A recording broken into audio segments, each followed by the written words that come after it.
talking a lot about, I always get asked the question of, how did I get into this industry, and what am I doing now, and where do I want to go, 5 years from now kind of thing. So I've always been a consultant, and there's a lot of things I've learned over time being a consultant, and so I wanted to use this opportunity to share some of those things with you guys and have some interaction along the way. So the idea behind this talk is to make it as interactive as possible. So at any point, I'd like to have some dialect back and forth as we're talking about some of these principles.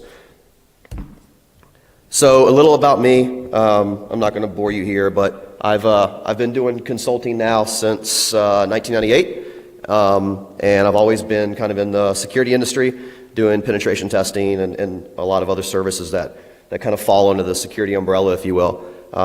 Last, I'd say probably 7 or 8 years, I've had more of a focus around blended threat assessments, which is kind of a combination of physical, social, electronic type things. Prior to starting my own company with a good friend of mine, Chris Nickerson, I worked for other consultancies and places like that. So have seen a lot and kind of brought me to where I am with some of the things I want to talk about today. So agenda, you can read. I'm not going to go through those. A little bit of why. Dave said he's old. I think I actually have about 5 or 6 years on Dave. I can't remember how young he is. So it's funny to hear Dave say he's old because I think I'm older than he is. But because I'm old and because I've been in this industry for a long time, it tends to make you a bit jaded the more you see.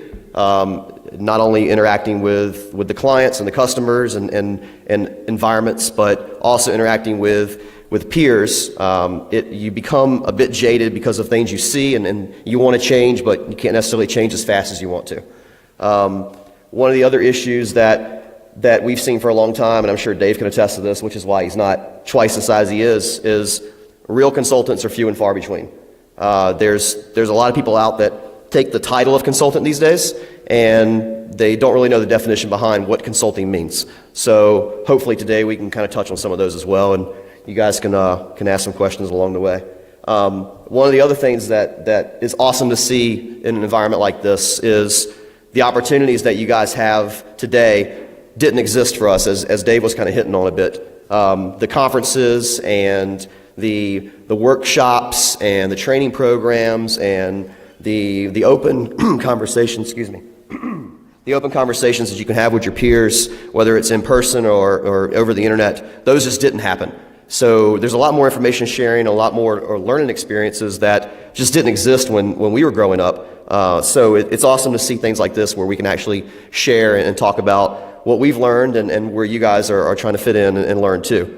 And then one of the big ones, obviously, of why I'm trying to do this is our industry as a whole needs a lot of change. It's still a young industry in the sense of the world itself and IT, but there's a lot of areas where improvements can be made, not only in quality but in people as well. So the idea behind the adaptation of the 6 mistakes of man, which is what the talk is about, is really adapting that to consulting. There's a lot of reasons why consulting in general is broken, and one of those that we've always joked around with in this industry is the whole compliance versus security piece, right? I'm going to be a consultant, I'm going to help you become compliant, and you can continue operating and making money. But does that really equal security? And we'll touch on some of those things later in the talk. Another piece is the complacency that falls in this industry a lot of times. You get comfortable in what you're doing, and you're afraid of change. So there's the repeatable process a lot of times that people will follow the same path and not really do anything beyond what they've done the day before. So there's really not a lot of change that we'd like to see. And so anytime one of us is giving a talk like this or speaking about the industry in general, we try to make as much change as we can because that's the only way it's going to get better, right? But a lot of times people are afraid of those changes. So whenever there's an opportunity where we can identify improvements, that's the whole point of consulting in general, right? Is identifying where flaws are either in practices or principles or technology or skill sets and help evolve those and grow those. The standardization has always been a big issue in our industry. There's the attempts to standardize, and then there's a lot of lack of standardization. One of the things that I'm pretty proud of is myself and now probably 400 or 500 people got together and started putting a standard for how penetration testing should be conducted. So about 4 or 5 years ago now, I think, we put together what's called the Penetration Testing Execution Standards and started defining exactly what a pen test should be from start to finish. So things like that are starting to become more prevalent in this industry because there's more people, more players, and more services and consultancy shops and everything else. And because of that, the pool gets a bit muddied up. So trying to standardize things becomes more prevalent now than where it was 5 or 10 years ago. But one of the reasons why that needs to happen is because the quality of services that we have today is horrible. I don't even know how to put a number on it. It's tough to say how many good consultancy shops and good consultants there are anymore because there's so many people and players in the game that it's difficult to weed through some of those sometimes, especially if you're a customer and trying to pick out a quality service or a quality consultancy. And then one of the big ones that we've always seen in this industry is the bait and switch. There's sell as much as you can on a line card or on some marketing material about all the certifications and the skills and everything else you have. And then once you get a signed contract, put the lowest paid engineer on it, make the biggest margin you can, do a little bait and switch, and the customer never really knows. So there's a lot of those problems in our industry in the first place. And so this idea of this talk is to try and identify some of those and talk through some of those with you guys. Some of these I've kind of touched on already. Marketing, everyone knows the FUD that we deal with marketing. Scoping has always been a big problem in our industry, defining what a scope should be. But I think the big one here that I like to touch on, especially when we start talking about some of the other points I want to make later, is the stunt hacking that happens in our industry. There's a lot of selfish reasons for why people do what they do in our industry, and it's kind of become referred to as stunt hacking now, which is more just trying to gain your own, selfish, reputation and showing off on someone else's network or someone else's dime. And so that's become a big problem in our industry as well. And there's not a lot of control around that anymore because there's a lot of trust that goes into allowing someone to operate in your environment, and there's not a lot of control they have over those people once they're on their network. And so at the end of the day, there's a lot of selfishness that comes out of that. So if we think about back in the day, not when Dave and I were kids,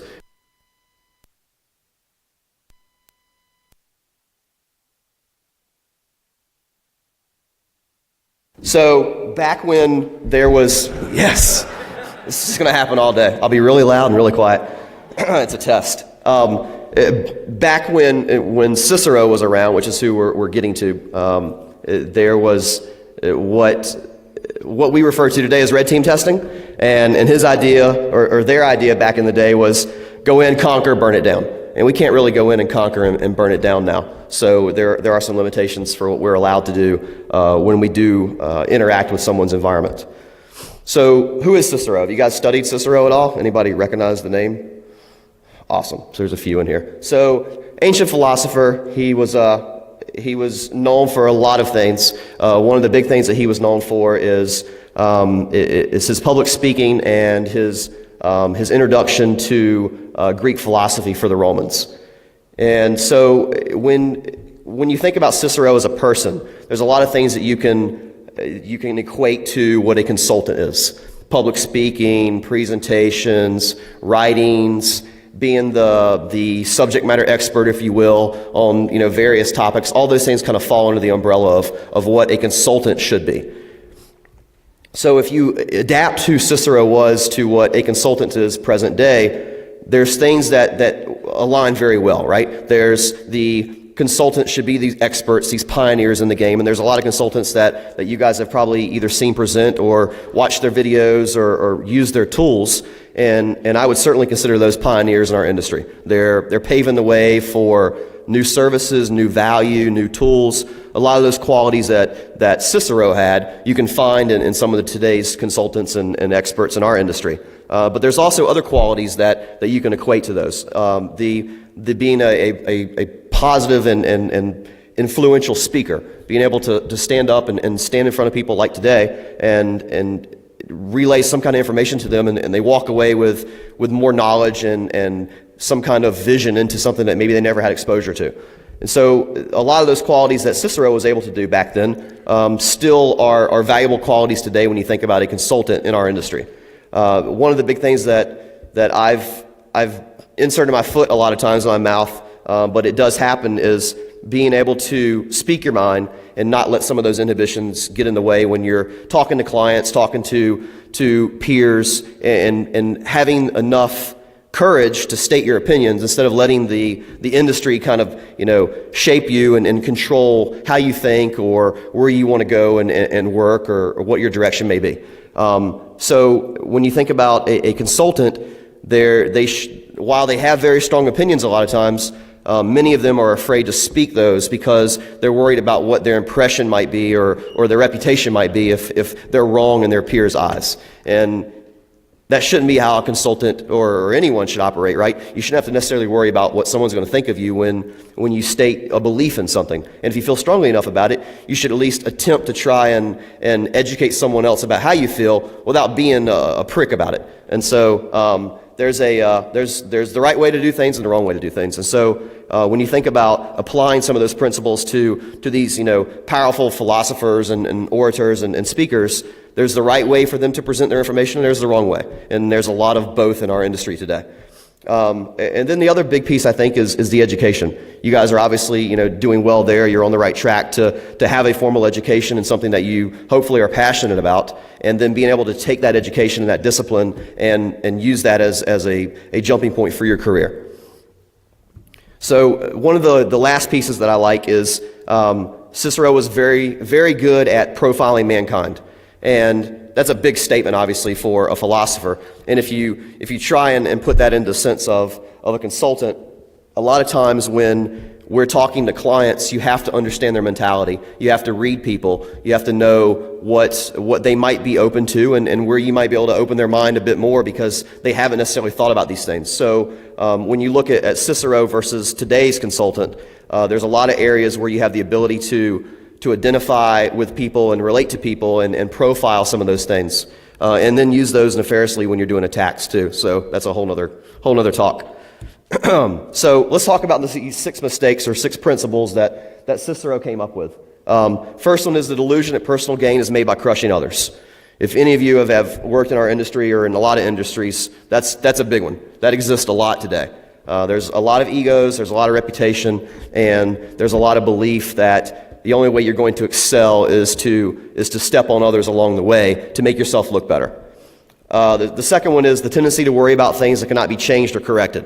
And that one's huge. There's anytime you're working on projects like Dave was talking about with, writing tools and coding and things like that, if you're getting bogged down in the things that need to be done or changed or corrected, you'll lose sight of where you're trying to go. So those become remedial and small tasks along the way, even though they might be bigger problems. But as you start chomping and qualifying and accomplishing these small things as you go, then you're getting closer to the finish line, right? Third one is insisting things that are impossible because we cannot accomplish it. And we'll touch on details there, but the takeaway there really is worrying about the things that you can't fix, not things that can be fixed. And we'll go through some of those in a little more detail. Fourth one is refusing to set aside trivial preferences. That's a huge one because a lot of times when you're looking at anything and you have kind of a preconceived notion in your head, they'll blind you to some of the other opportunities or some of the other directions you might be able to go, right? Fifth is neglecting development and refinement of the mind and not acquiring the habit of reading and studying. You guys know this one firsthand, right? You're not going to get to where you want to go without bettering yourselves through education, through reading, through teaching, through conversing with peers. All these things make you a better person, stronger person, and frankly make you more attainable when you're talking about advancing in your career, right? Disciplines and education is huge. And then the last is attempting to compel others to believe and live as we do. And that's a big one, right? If you're passionate about what you're doing and you care about instilling that passion into someone else, you're going to have that motivation and that drive to try and get people on board with what you're trying to do, right? Whether that's selling things, whether that's creating your own tools and your own techniques, or maybe that's trying to deliver a new message or new insight to someone. Trying to compel others to believe in what you're doing is going to make them better because they're going to understand where you're coming from because you're describing it well, right? So let's talk about the first one. Delusion that personal gain is made by crushing others. So I kind of touched on a little bit of this, right? In our industry, one of the big problems that we face is egos. As you get better at what we do, for example, being a pen tester, right? As you get better, there's two directions that usually takes people when you look at them kind of at a macro level. And that's they get confident and they want to go learn more and become better. And then there's I'm the gift to this industry, and their heads blow up and they become, very egotistical. And that becomes a roadblock, not only for them, but also for the clients and customers they're working for. So the egos is a big one that we have to watch out for in our industry. And because of that, it's like I said before, it becomes very easy for you to make yourself look better by making someone else look lesser than you, right? And you guys know that just from, dealing with people in the world. It's not just our industry, it's across the board, right? There's more to gain when you teach someone than to crush them, obviously. So, keep those things in mind as you guys are learning, and whether you're doing blue team, red team, white team, or, you want to go and build widgets. As you become better at what you do, there's a level of humbleness that you have to maintain so that you can maintain respect with your peers, but it also doesn't cloud your judgment, right? You know that you have areas where you still need to improve, and that's something that we face, especially in my industry, or our industry, is there's always areas for us to learn more, and taking the mentality that we know it all is just going to leave you with less friends and no idea where you need to go and focus, and eventually you're probably going to get left behind. One of the big things that we see is there's a lot of competition between consultancies, and because of that, there's a lot of bad press that happens a lot of times. There's a lot of firing back and forth because competitiveness doesn't always bring positive environments.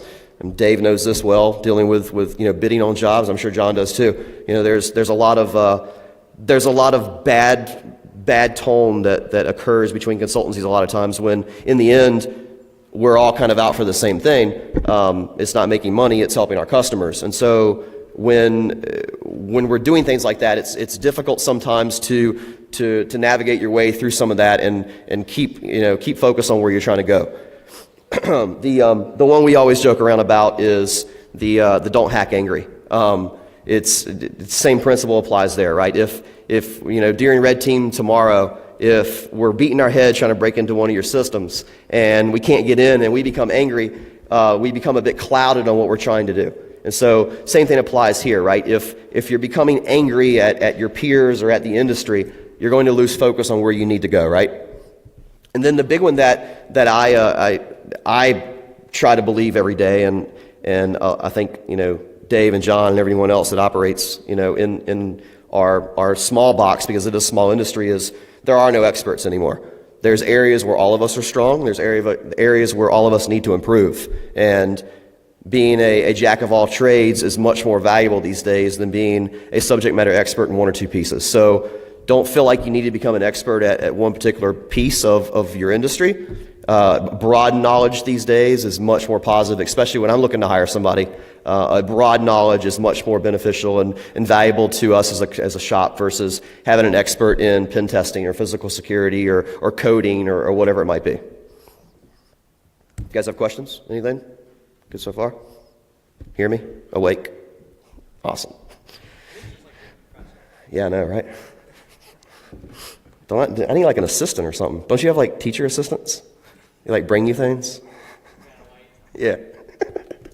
So second one, worrying about things that can't be changed or corrected. This is always a big one. The thing to keep in mind, whether you're talking about your dude, can I like dump it on that? That's good. No, just I'll take it back when you're done. Oh man. Yes, thank you. You just got an extra 5 points on your test. Is that how it works? So when you're talking about what needs to be done, right? You're looking at building a tool, you're writing a program, you're trying to break into an environment. There's always going to be things that have to change, have to happen, have to be fixed. And the important piece there is worrying about the ones that you can't fix. And in most cases, if you look hard enough and you kind of step back and look at the big picture, those things can be changed as well. So don't get bogged down on the things you can't fix. Worry about the ones that you can. And as you start fixing those things, all of a sudden you'll realize that, hey, I'm taking it where I need to go, right? There's always the importance of decisions that you make. And as you focus on those, you'll realize that the important ones will solve some of your secondary and kind of dependency issues, whether it's breaking into an environment or building a tool or coming up with a new topic for what you're going to talk on, right? There's the areas that you should be concerned about that are important, and then there's these lesser severe issues that probably become not important and not significant at all. So third one, insisting that a thing is impossible because we can't accomplish it. That picture cracks me up every time. So it's impossible for one approach, right? You look at things and you go, this is not going to work. So always have a list, kind of a backup plan. If I'm not going to be able to break in this way, there's going to be other areas that I can focus on to try and gain access. Maybe I can't fix this software bug today, but there's other areas that I can focus on, and there's another approach I can take that those will become more prevalent and more important later, right? But you're always going to have these things that are going to be in your way, whether it's budget constraints, whether it's solution dependencies. You can't fix this right now because it's going to break something else. And so worrying about, well, this whole thing's not going to work anymore because we have these other issues that are going to have to pop up and get solved first. You're going to have that every day, especially when you get into enterprise environments. Looking at things from my perspective, for example, when we go in and we assess an environment and there's a list of items that we might provide to a client to fix, there's some of those things that they're going to just have to accept. The business accepts the risk. Maybe they have insurance to kind of offset some of those things, but they're probably not going to get fixed for a long period of time. And so if you're responsible for those things and those are becoming an issue for you that's kind of clouding your judgment, then it's going to hinder all the other things you're working on.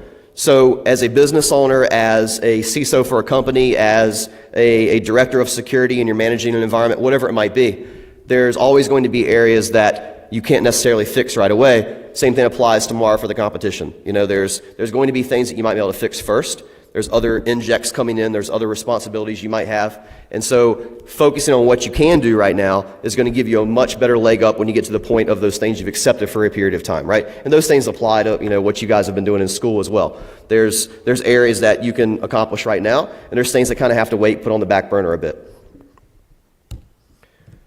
Fourth one, refusing to set aside trivial preferences. This one's a big one, right? There's, again, the ego kind of comes into this in a lot of areas, especially with what we deal with. But realizing that the problems that surface isn't always about you, and it isn't always a personal threat to you. There's the, I've been doing this for a period of time, and I'm going to become complacent because it's kind of a habit. And then there's, I need to fix these things to become more successful. So there's always a balance of complacentness versus being more successful in areas that you can focus on without getting in the way of yourself. And so one of the things that we always try and encourage is not becoming a problem that hinders yourself. Don't get in the way of yourself. Check yourself at the door, leave your egos at the door, leave the selfishness that you know it all or you already have this figured out.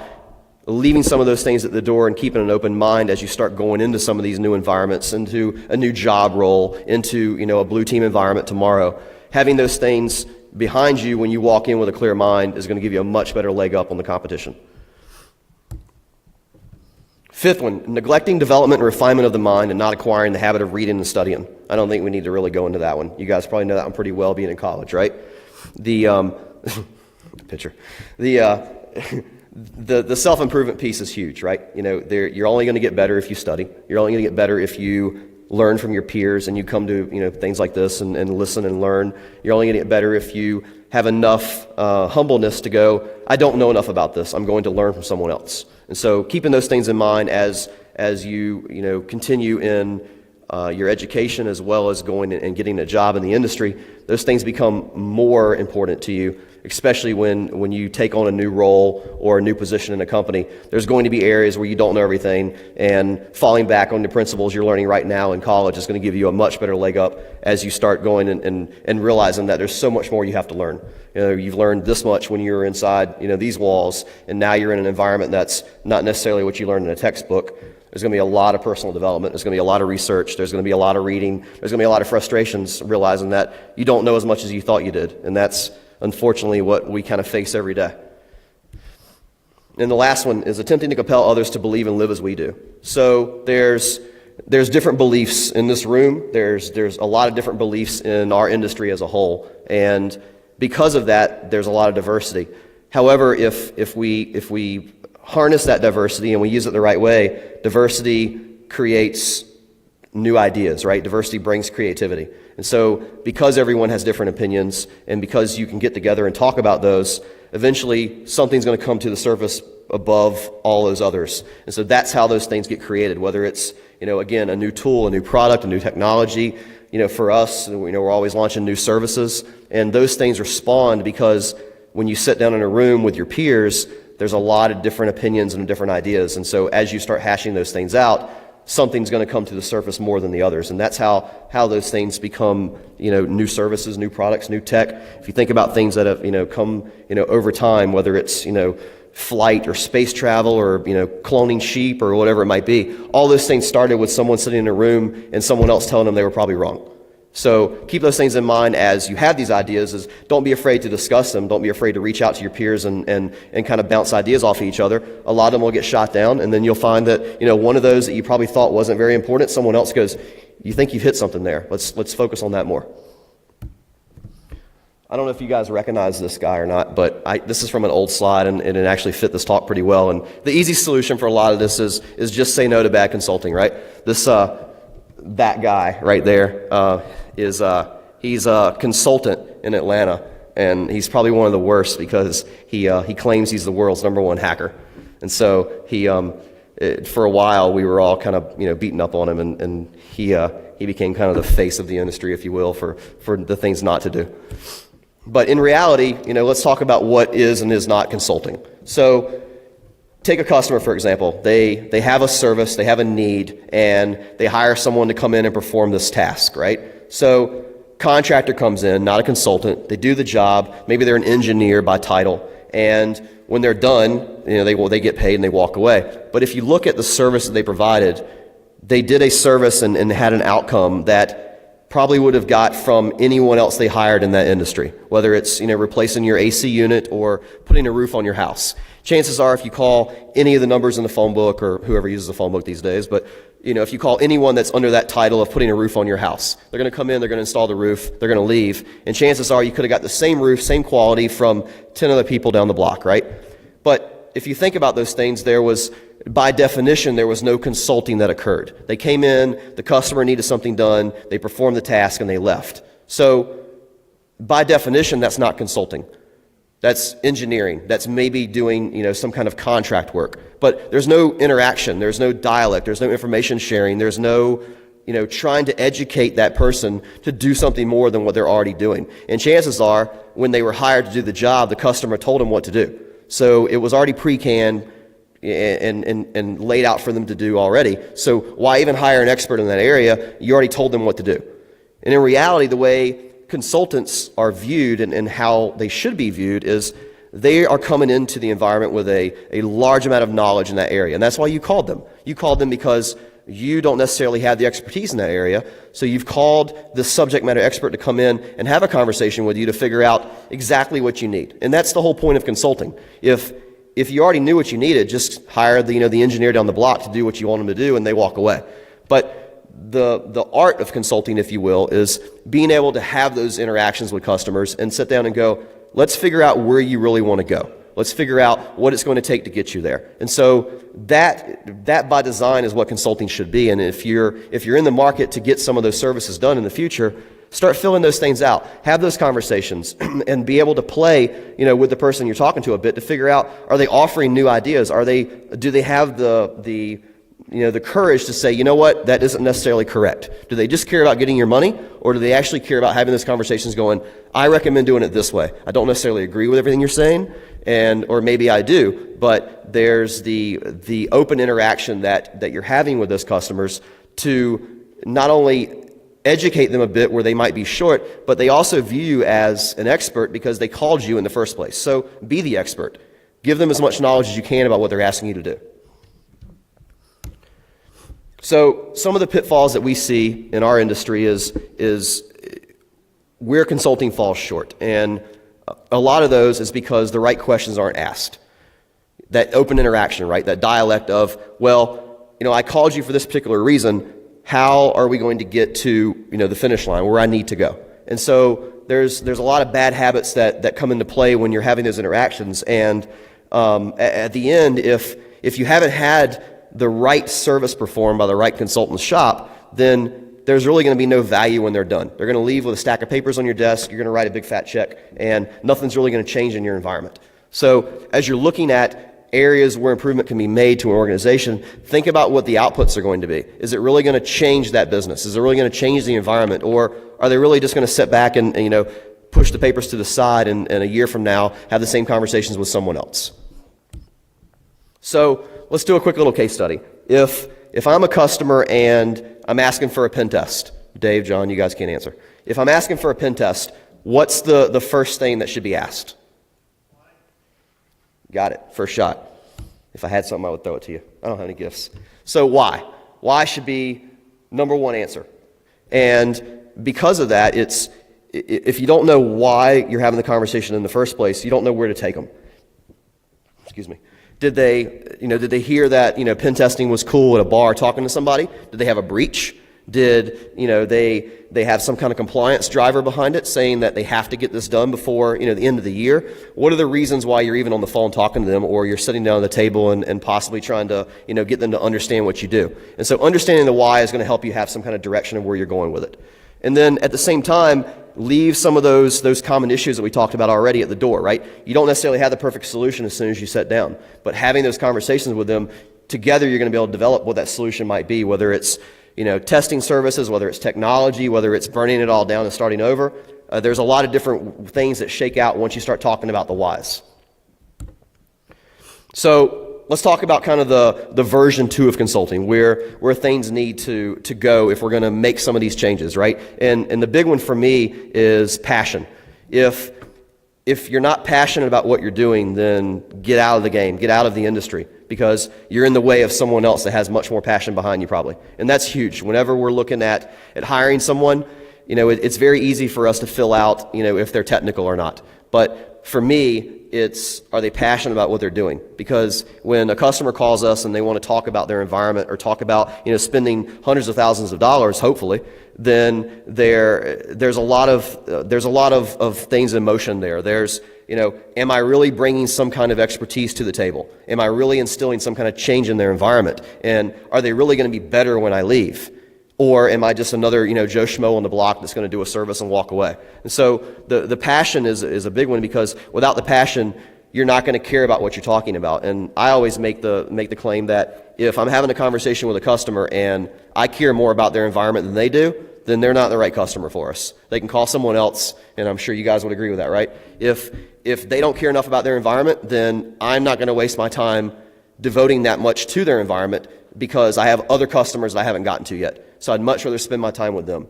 But yeah, at the end of the day, I'm going to feel more proud about their environment and what I've built than someone that's just kind of falling back on the sword and going, yeah, we'll get to that when we get to it. So kind of a short, quick talk, but I wanted to leave some time open at the end to kind of talk about, similar to what some of the stuff Dave was talking about, but, really what we see currently in the industry and where we can make some changes. And if you guys have questions about getting into the consultancies and operating in, something that's been very passionate for us for a long time, we're here to answer questions about it. So that's all I've got. Hopefully you guys got something out of that. Questions? Comments? Briefly touched on how much things have changed since you guys got into it. As far as customers approaching you, looking for work, and what they're expecting whenever they work with your firm, has that changed as well? Or do you think that that's pretty much a consistent theme? They see you, they know what you do, and they know what they're getting. Yeah, I see change. I see change because, media is a big one, right?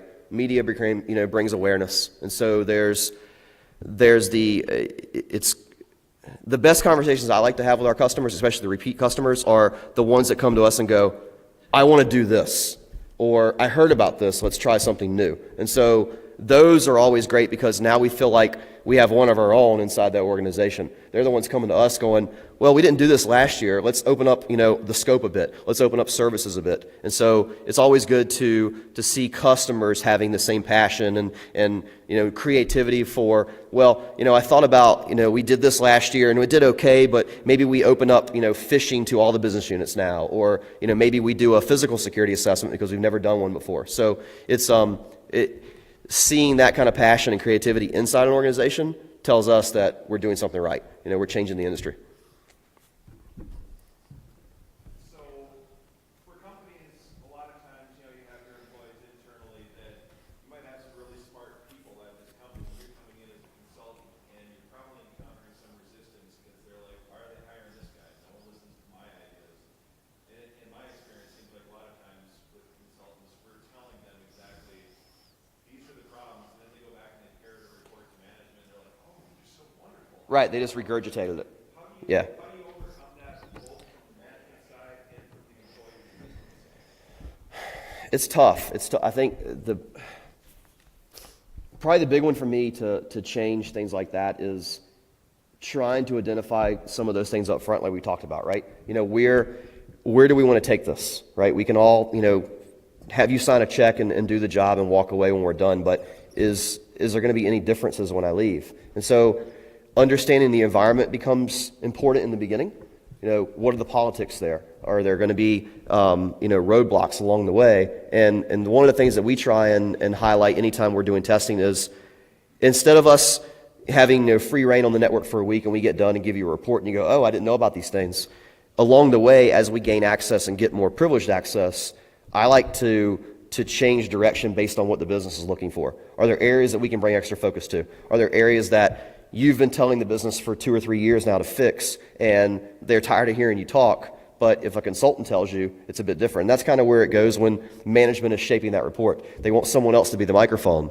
So we try and do that ethically by saying, are there areas that you haven't improved in your environment yet? Well, yeah, we've got this Oracle cluster over here that we just can't update for 2 years, and it's running, our CRM and our customer information and whatever else. And so if there's areas that we know the business is getting complacent in, we'll spend extra time there focusing.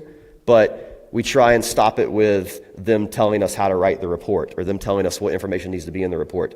You have to draw the line there, right? You have to say, this is what we need to focus on. I'm going to tell you how I got there.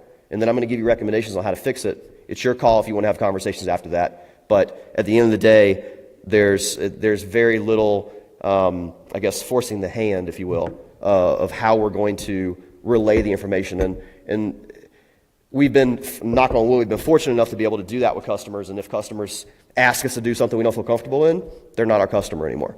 There's a lot of companies out there that won't do that. They'll take the check, they'll do what the customer says, they'll give them the report that they asked for, and they'll call them next year and they'll keep doing business. But if I have that feeling with a customer that they're looking for me to become just a microphone for their their predefined route that they want to take, usually we try and stop that early.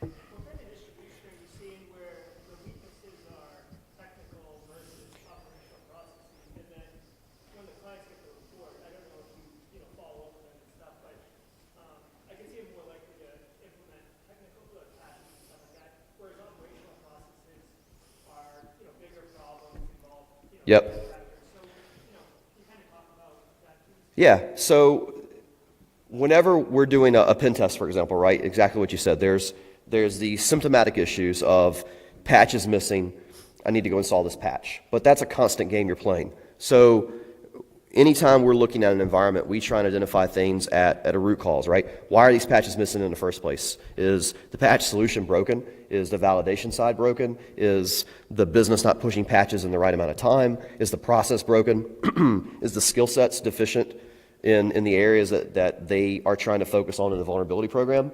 So all those things kind of become a factor of why these patches are missing in the first place. Installing the patches are always going to be an operational issue, but why are they missing is really the question. So I'd say probably more than 50% of the time, the issues are either with too much technology and not enough people to manage it, or they have the wrong technology to do some of those things. And it's probably because they didn't have the right, salespeople that they were talking to in the first place. And they sold them something with a blinking light and, a marketing slick that said it was going to stop 100% of all, hacks with a vaccine. But it's having those conversations in the beginning is probably where it went wrong, because either they were sold the wrong technology or they bought technology that didn't have the resources to support. Anybody else? Back there? Call somebody else. Honestly, we do. In the first couple years, we were hesitant about turning business down, but it's gotten to a point now where, we're a small company. We're a 10-person shop, and everyone is a pen tester on the team, so there's not a lot of overhead and things like that. But because of that, in the beginning, it's hard to tell somebody to take their 10, 20, 30 grand and go somewhere else, because you're paying salaries and keeping the lights on. As you grow and you build a reputation, that to me and my partner is much more important than us just making money. We could easily go be a much bigger company tomorrow and hire a bunch of people and get more contracts, but at some point your value and your reputation is going to change. And so we've always had the reputation of offending people at times because we're very honest, but also telling them that we're not interested in working with them anymore. And so it's you don't find that a lot. And I know Dave has done it with clients. John, I'm sure you've done it too. That's rare these days in our industry, because everyone's out to be more popular, make more money, get more customers, possibly get bought by a bigger company. And so the goals are different for a lot of those companies, and for us, it's more important for us to have the right clients, because we only have so much time every year to do the work. And so I'd much rather spend that time with a customer that's going to have, get some kind of value out of it than just, fill in that spot with someone that's not. Anyone else? One more? Oh, sorry. Go ahead.